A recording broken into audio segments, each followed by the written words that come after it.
गोलाव समनिफ्राय रौथायाव सासे बर' सुबुं गोमानानै दङ। थांनाय 2019 इं मायथाइनिफ्रायनो सासे बर' सुबुङा गोमानानै दङ।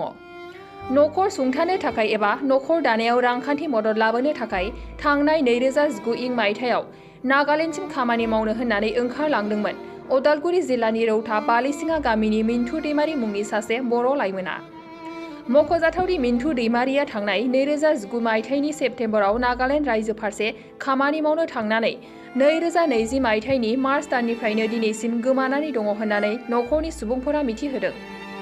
बेनिखायनो सावगारियाव नुनाय मिन्थु दैमारिखौ सोरबाफोर बहाबा नुयोब्ला दुखुथिया नखरनो 9957396811 जानबुं नम्बराव खौरां हरनो थाखाय नखरनि सोद्रोमाफोरा रायजो राजानिसिम खावलायहरदों।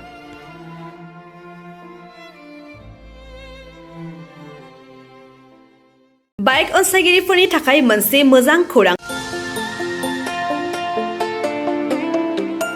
Kokrajhar GD road axis bank साखाथियाव थानाय दावहारु अट' एजेन्सिया नोंथांमोननि थाखाय लाबोदों धामाका स्पेशल अफार। खम बेसेनावनो नोंथांमोना बाजाजनि गुबुन गुबुन मडेलनि बाइक फाइनान्स खालामना नोंथांनि सिमांखौ जाफुंहोनो हागोन। 13,800 रांनिफ्राय जागायना 19,500 रांजों नोंथाङा बाजाजनि गुबुन गुबुन मडेलनि बाइक जेरै प्लाटिना, पालसार बायदि गुबुन गुबुन मडेलनि बाइक लानो हागोन।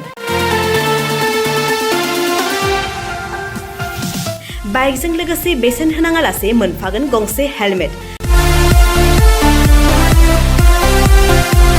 बायगिरि बिथांमोना गोरलै राहाजों बाजाजनि फाइनान्स लिमिटेड नङाबा एक्सिस बेंक लिमिटेडआव फाइनान्स खालामनो हागोन।